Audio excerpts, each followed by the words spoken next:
Abra sua Bíblia comigo, por favor. Evangelho de São Marcos, capítulo 10, versículo 46. Evangelho de São Marcos, capítulo 10, versículo 46. Você que está em casa, toma a sua palavra também, pega a sua Bíblia. Você que está aqui no auditório, que trouxe a sua Bíblia, pega também conosco. Evangelho de São Marcos, capítulo 10, versículo 46. Quem achou, dá um glória a Deus. Quem não achou, grita misericórdia. Quem está sem Bíblia, grita socorro. Pega essa alma, Deus. Aleluia. Evangelho de São Marcos, capítulo 10, versículo 46. Eu vou ler. Chegando em Jericó, e quando chegavam Jesus com seus discípulos e uma grande multidão considerável, Bartimeu, o mendigo cego, estava sentado à beira do caminho. Ouvindo que era Jesus de Nazaré, pôs-se a gritar: Jesus, filho de Davi, tem piedade de mim. Muitos o repreendiam para que ele se calasse, mas ele gritava ainda mais forte: Filho de Davi, tem piedade de mim. Jesus então se deteve e disse: chamai-o. Então chamaram o cego, dizendo-lhe: ânimo, levanta-te, pois ele te chama. O cego se levantou, jogou fora o manto, pôs-se de pé, aproximou-se de Jesus. Jesus lhe dirigiu a palavra: que queres que eu te faça? O cego respondeu: mestre, que eu recobre a visão. Jesus lhe disse: vai, a tua fé te salvou. No mesmo instante, recobrou a visão e o seguia pelo caminho. Palavra da salvação. Glória a vós, Senhor. Se você está com a sua Bíblia aqui ou em casa, beija a sua Bíblia e aplauda a palavra de Deus.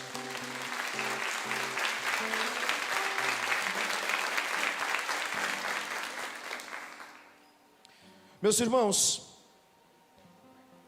o Evangelho de São João, no capítulo 21, versículo 25, finalzinho, o último versículo do Evangelho de São João, vai dizer o seguinte: que se nós fôssemos escrever em livros todas as obras que Jesus realizou, não caberia nos livros da face da terra.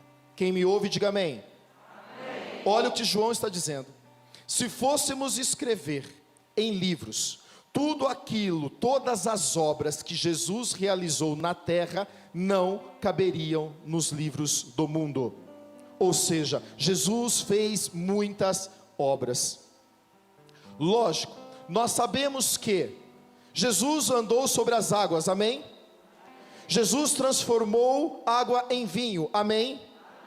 Jesus multiplicou pães, amém? Jesus multiplicou peixes, amém? Mas ele fez muitas obras. Mas se tratando de curas, milagres, Jesus realizou 24. A Bíblia trata de apenas 24. Quantas são as curas e libertações que a Bíblia trata? 24. Qual é a quantidade? 24. Lógico, nós sabemos que Jesus fez muito mais do que isso. Mas para que nós tenhamos um gostinho, um sabor, a Bíblia se reserva a tratar de apenas 24. Foram 18 curas físicas, 3 libertações de demônio e 3 ressurreição de mortos. Lázaro, o filho da viúva de Naim e a menina Tábita. Então Jesus, a Bíblia vai reservar 24. 18 curas físicas, 3 ressurreição e 3 libertações de demônio. Quem me ouve, diga amém. Amém. E uma dessas curas físicas é a que nós acabamos de ler, do cego Bartimeu. Como é que é o nome do cego? Bartimeu. Vamos entender aqui algumas coisas para que fique claro para nós. Bartimeu, ele era cego, amém? Como ele era cego, automaticamente, então ele vivia em plena escuridão. Se ele vivia em completamente escuridão, ele era totalmente dependente dos outros. Tudo aquilo que este homem ia fazer, ele dependia de alguém. Ele dependia de alguém para ajudá-lo. Ele dependia de alguém para levá-lo. Ele dependia de alguém para orientá-lo. Ele não podia fazer nada sem que alguém estivesse ao lado dele, o guiando, o orientando. Naquela época não existiam os recursos como nós temos nos nossos dias atuais. Daquelas calçadas que mostram o caminho, não tinha. Então ele era totalmente dependente de alguém. Fala para quem está do seu lado, ele era totalmente dependente de alguém.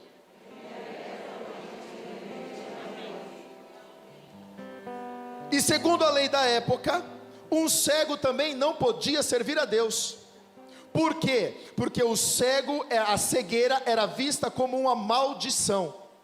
Tanto que muitos pensavam e acreditavam que a cegueira era devido ao pecado, era um fruto do pecado do cego, ou então dos seus pais. Tanto que tem uma passagem que vai perguntar para Jesus: Senhor, ele é cego por causa dos pecados dele, ou por causa dos pecados dos seus antepassados? Então, ou seja, a cegueira, além da pessoa depender dos outros, ela não podia servir a Deus, e ainda ele então era tido como um maldito. E automaticamente, como maldito, ele não podia viver no meio da sociedade. Ele tinha que viver às escondidas pelas margens do caminho. Ele não era bem visto, porque ele era visto como maldito. Ele não podia entrar no templo, ele não podia entrar na sinagoga, ele não podia conviver com a família. Ou seja, Bartimeu, ele era um excluído. Bartimeu, ele era um rejeitado. Bartimeu, ele sofria humilhações. Bartimeu era, todo mundo apontava o dedo e dizia: você é maldito por Deus, Deus está te amaldiçoando. Muitas pessoas apontavam o dedo e deixavam ele às margens. Por isso eu já quero dizer para você nesta noite: se você está sendo rejeitado, se você está sendo humilhado, se você está sendo perseguido, se as pessoas te olham e apontam o dedo, se as pessoas olham e não acreditam em você, aguenta firme, porque Deus vai usar disso como matéria-prima para realizar um milagre na tua vida. Aguenta. Ninguém será exaltado se antes não for humilhado. Ninguém será aceito se antes ser rejeitado. Então, se você está sendo rejeitado, toma posse dessa palavra: Senhor, eu declaro hoje que a minha rejeição chegará ao fim, e que isso servirá para a matéria-prima do meu milagre. Se você acredita nisso, eu quero um glória a Deus maravilhoso. Uma salva de palmas para Jesus.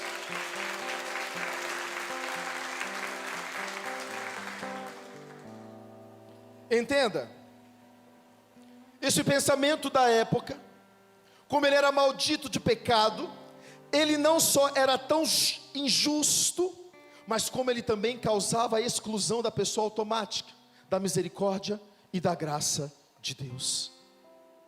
Fala para quem está do seu lado, ele era excluído da graça de Deus. Fala para quem está do outro lado, ele era excluído da graça de Deus. E além de Bartimeu ser cego, ele era mendigo. Talvez não por opção, mas talvez porque a condição o levou à mendicância. Já que ele tinha que viver excluído da sociedade, já que ele não podia conviver com as pessoas, ele não podia ter trabalho. Automaticamente a opção que lhe sobrou era ser mendigo, viver da esmola e de doação das pessoas.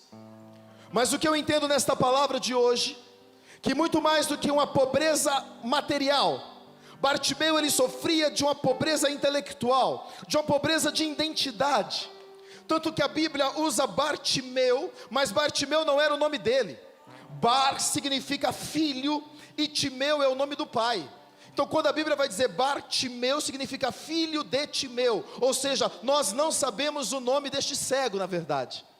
Nós apenas sabemos que ele era filho de Timeu. Ou seja, uma pessoa cega, era excluída da graça e da presença de Deus. Ele era mendigo, não por opção, mas porque não tinha outra forma dele sobreviver.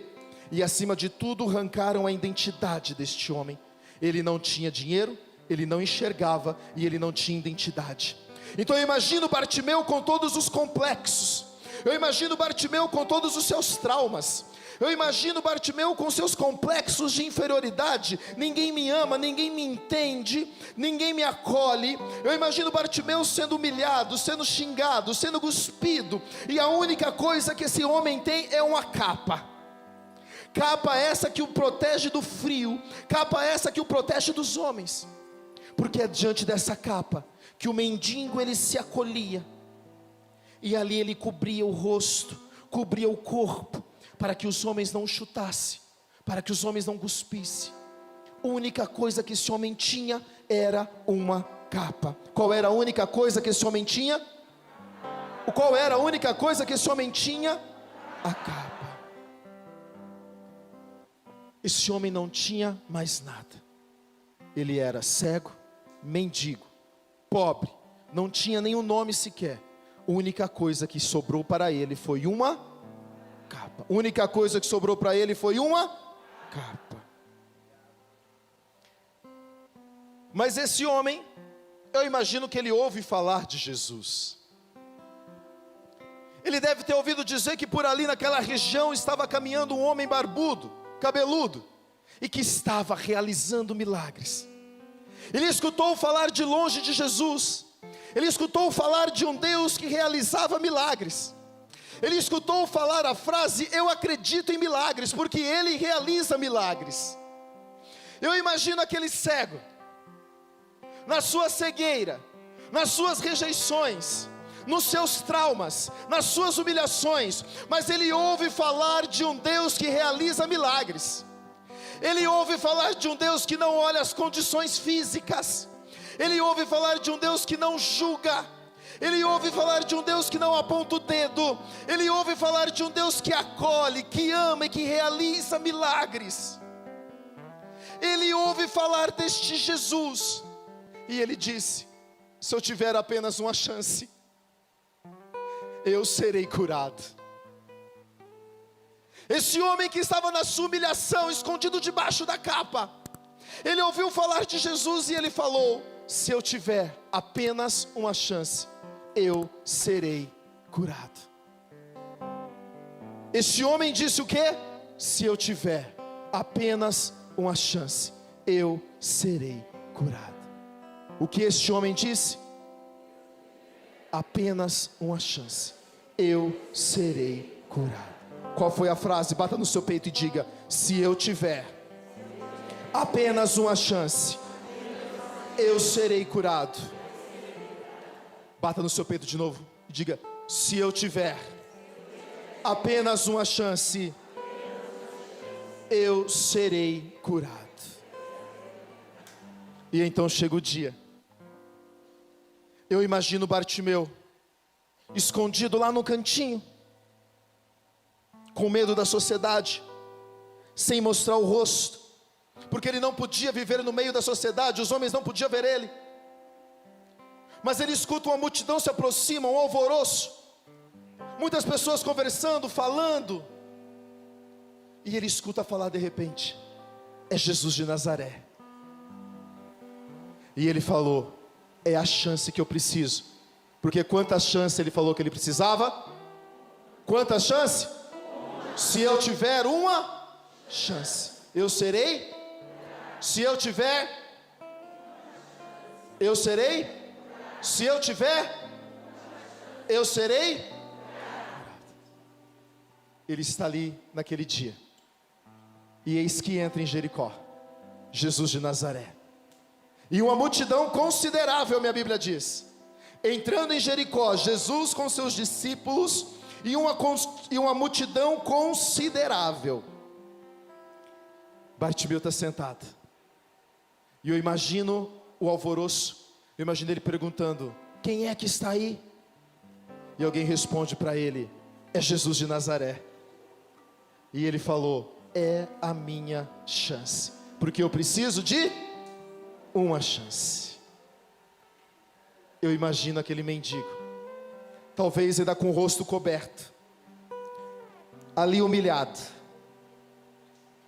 com a capa, para que ninguém visse ele. Mas ele falou: é a minha chance. Se eu tiver uma chance, eu serei curado. Se eu tiver uma chance, eu alcançarei o meu milagre. O homem está aqui, Deus está aqui, Jesus está aqui, é a minha chance. Eu imagino ele ainda com o rosto coberto com a capa. Ele grita: Jesus, filho de Davi, tem piedade de mim. Ele não se importa o que os outros vão pensar. Tanto que a multidão começa a repreendê-lo, dizendo: fica quieto, para de gritar, você é indigno, você não merece. Talvez eu esteja pregando para pessoas nesta hora, que quando você falou que você vinha para a vigília, ou que você ia ficar em casa assistindo a vigília, talvez você escutou também de pessoas: você? Para quê? Quem você pensa que você é? Ele nunca vai te ouvir.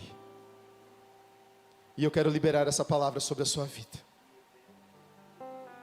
Ele está te ouvindo. Ele está te ouvindo.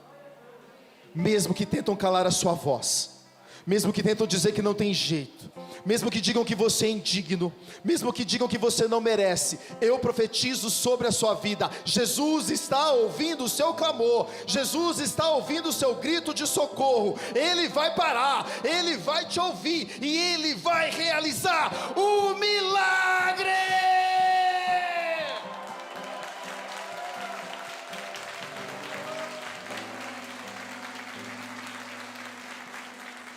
Aquele povo tentava calar a boca de Bartimeu, dizendo: para de gritar, não incomode ele. E a Bíblia diz que quanto mais falava para ele ficar quieto, mais alto ele gritava: Jesus, filho de Davi, tem piedade de mim. Eu quero que você entenda uma coisa: esse cego se posicionou. A condição não era favorável, tinha muita gente, a multidão apertava Jesus. Ele não se importou com nada, porque ele disse: eu vou conquistar o meu milagre. Você precisa entender uma coisa: o milagre não acontece quando você chegou aqui, o milagre não acontece quando você ligou a sua televisão, o milagre acontece quando você hoje se organizou o dia inteiro.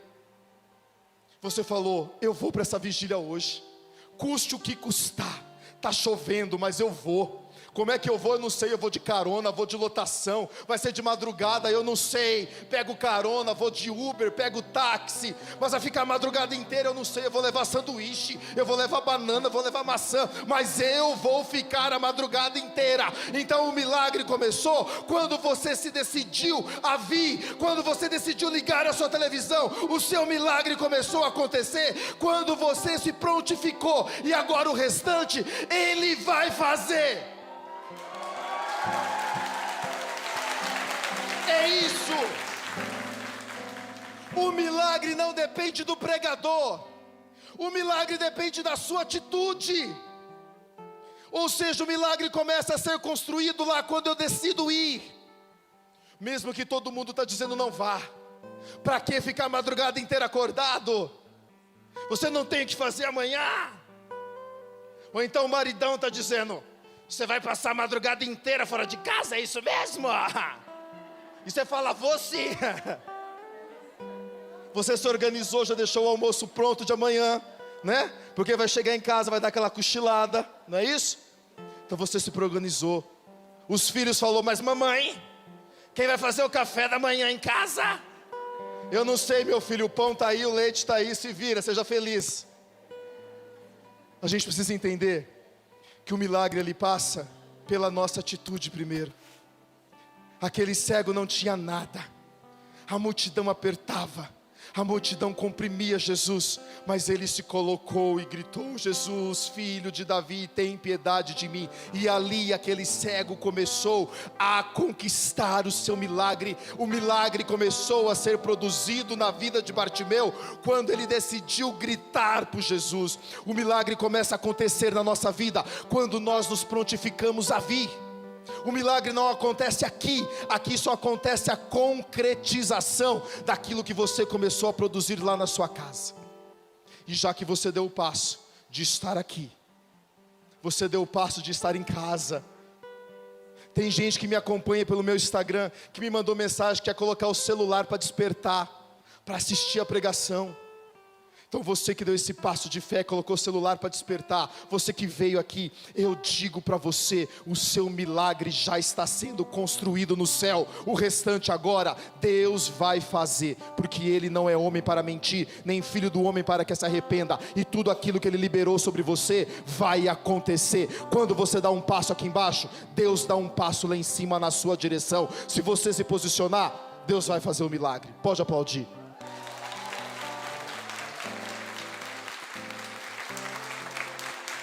O que esse homem queria? Uma oportunidade. E ele teve. Você precisa pensar. Uma multidão seguia Jesus. Ele precisava de uma chance. Ah, Eduardo, mas é tão difícil. Eu comecei a caminhar lá. E agora as pessoas falam, para que esse negócio de TV evangelizar todo dia? Ah, eu acho que é demais esse negócio de igreja todo dia. Para quê, Padre Reginaldo todo dia? Não é assim? É. Você não acha que está rezando demais? Para que rezar tanto, bobo, boba? Quanto mais você reza, parece que pior ficam as coisas na sua casa. E você continua rezando do mesmo jeito. Larga disso, bobo. Não é assim? É. Mas é quando a gente cala as vozes externas que Deus fala no nosso coração. Eu imagino a multidão que estava em volta de Jesus. Cada um queria falar uma coisa, cada um falava uma coisa. Para aquele cego naquele momento, não existia mais nada, mais ninguém. Embora todo mundo gritasse nos ouvidos dele, ele falou, pode falar. Eu vou assistir Padre Reginaldo todo dia mesmo. Eu vou me associar na TV evangelizar, vou mesmo. Eu vou rezar o texto todo dia, vou mesmo. Eu vou na missa, vou sim. E eu vou na vigília também. E aí Deus então fala, ô querido, já que você foi fiel, então eu vou ser fiel a você também. Receba o seu milagre em nome de Jesus. É isso que nós precisamos entender. As pessoas vão tentar matar os teus sonhos. As pessoas vão tentar matar os seus projetos. E entenda o que eu vou dizer, por favor. Muitas vezes quem vai tentar matar os nossos sonhos, nossos projetos, não é quem está longe de nós, é quem está mais perto dentro de casa. Mas eu preciso que você entenda uma coisa. Se Deus colocou um sonho no seu coração, Ele está disposto a financiar. Se Deus colocou um projeto no seu coração, avança, se posiciona. No tempo certo Ele vai realizar o milagre. Porque a sua parte é se posicionar. O resto é Ele quem faz o milagre. A sua parte é marchar. Quem abre o mar é Ele. A sua parte é preparar os vasos. Quem vai fazer transbordar azeite é Ele. A sua parte é encher as talhas com água. Quem transforma em vinho é Ele. Você precisa hoje, eu quero nesta pregação despertar você, dizendo que o milagre não depende só de Jesus. O milagre depende da sua atitude, do seu posicionamento, do seu clamar por Ele, da sua fé, da sua prontidão, da sua busca. Quando você se posiciona, Ele faz o milagre acontecer. Quem está me entendendo, diga amém. Quem está me entendendo, diga amém. Você precisa entender. Ele gritou. E Jesus então chama ele. Jesus fala, quem é que está gritando? Eu imagino o povo dizendo, um cego ali. Porque ele não tinha nome. Há um cego ali. E então, a palavra vai dizer. Os discípulos foram até ele e disseram, ânimo. Ânimo. Eu preciso que você entenda uma coisa. Eu recebo muitas mensagens, muitas pessoas pelo meu Instagram, dizendo a seguinte afirmação: Eduardo, ora por mim, eu estou desanimada. Desânimo, ânimo, ânimo, ânima, ânimo, vem da palavra ânima, que significa alma. Quando você fala eu estou desanimado, você diz eu estou desalmado. Não dê lugar ao seu coração para o desânimo, para a tristeza. Que todo desânimo, todo abatimento espiritual caia por terra agora, em nome de Jesus Cristo. Receba alegria, receba ânimo, receba vitória na sua vida. Nunca mais diga que você está desanimado. Diga eu estou chateado, estou magoado. Chateação e magoação a gente revela, a gente toca a vida. Todos nós vamos ter dias, vamos estar mais tristes, mais abatidos, isso é normal. Mas portanto, em nome de Jesus Cristo, não dê lugar na sua alma para a tristeza, para o desânimo. A ordem dos discípulos foi: ânimo, tende ânimo. E a palavra diz que ele se levantou. Que você se levante do seu abatimento, que você se levante da sua tristeza. Tenha ânimo, receba alegria, receba esperança. A esperança não engana. Receba ânimo, receba alegria, receba esperança. E então, eu acho lindo aqui o que a palavra vai dizer. Ele se levanta e jogou fora a capa. Qual era a única coisa que esse homem tinha? A capa. Muitas vezes, para seguir Jesus, para que a gente aconteça o nosso milagre, nós vamos ter que abrir mão das nossas convicções. Nós vamos ter que abrir mão daquilo que a gente tem como base da nossa vida, achando que aquilo é real. Aquele homem só tinha a capa. Eu preciso dizer para você nesta noite, eu não sei o que você vai ter que abrir mão nesta noite para receber o seu milagre. São as suas seguranças físicas, as suas seguranças materiais. Talvez a única coisa que você tenha ainda seja uma capa. Capa essa que eu quero dizer que seja a sua profissão, seja os seus bens materiais. Mas eu quero dizer para você, lança fora a capa, porque a capa não é nada comparado àquilo que Deus tem para você. Todas as suas seguranças hoje não passam nem perto da vida abundante que Deus tem para te dar. Joga fora a capa e receba o novo de Deus. É isso. A capa são as seguranças. A capa é aquilo que ele tinha, ele jogou fora. Por quê? Junto com a capa tinha uma história de passado. Junto com a capa tinha uma história de humilhação. Que você pare de olhar para trás. Enquanto você ficar olhando para trás, você não vai poder contemplar o futuro maravilhoso que Deus tem para você. Quem vive de passado é museu. Você é museu? Tem gente, tem uma cara assim meio de museu. Olha bem para a cara dessa criatura que está do seu lado. Vê se ele tem cara de museu. Fala assim, você está parecendo museu. Mas quem vive de passado é museu e você não é museu. Em nome de Jesus, lança fora o seu passado. Olha para o futuro abundante que Deus tem para você. E aqui uma outra atitude. Ele chega em Jesus e Jesus faz a seguinte pergunta para ele: que queres que eu te faça? Ô gente, vamos ser sinceros. O homem não era cego? Sim. Todo mundo sabia que ele era cego? Sim. Jesus também sabia que ele era cego? Sim. E por que que Jesus perguntou: que queres que eu te faça? Eu fico perguntando, tem hora, essas coisas. Eu quando eu leio a Bíblia, eu gosto de interpretar essas coisas assim. Eu sou curioso, eu vou nos detalhes. Eu fico perguntando por que que Jesus fez essa pergunta para ele. Mas eu entendo que aquele homem poderia ter pedido muitas outras coisas. Aquele homem poderia ter ido reclamar das suas humilhações, das suas rejeições. Ou ele poderia ter dito: ah, Jesus, eu sofro tanta injustiça. Ninguém me ama, ninguém me entende, ninguém me dá comida. Eu sou mendigo, eu passo fome, eu não enxergo, ninguém me ajuda. Mas não.